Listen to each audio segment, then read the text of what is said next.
So we're obviously here in Cannes at the Spot Exchange and TubeMogul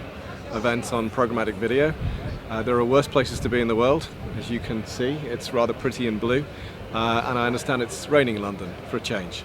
But actually it's a really interesting event because the programmatic space has been dominated by audience buying, and a lot of that is defined by cost per click and cost per action type goals, and I think that's a really missed opportunity for programmatic, which should be a lot more about target audience activation, segmentation activation, and pulling people through a customer journey or building the depth of their relationship with a brand based on the information that we can glean either from first-party data sources or observed activity through our campaigns or enrichment through partners. And so it's exciting because video obviously is a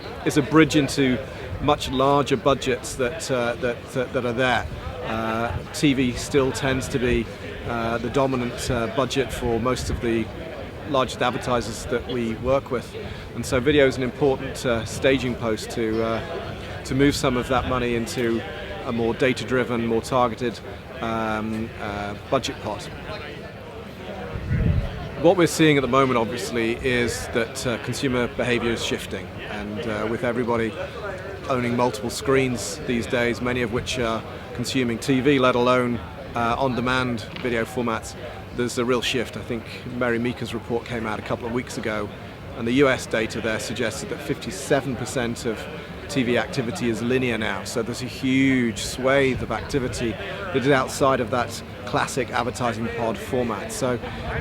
events like today are very interesting because we're hoping to ensure that we build a consensus around how some of the techniques that have been evolved for programmatic display can be used to push people into a far more innovative and exciting video advertising format, and really build the front end of the funnel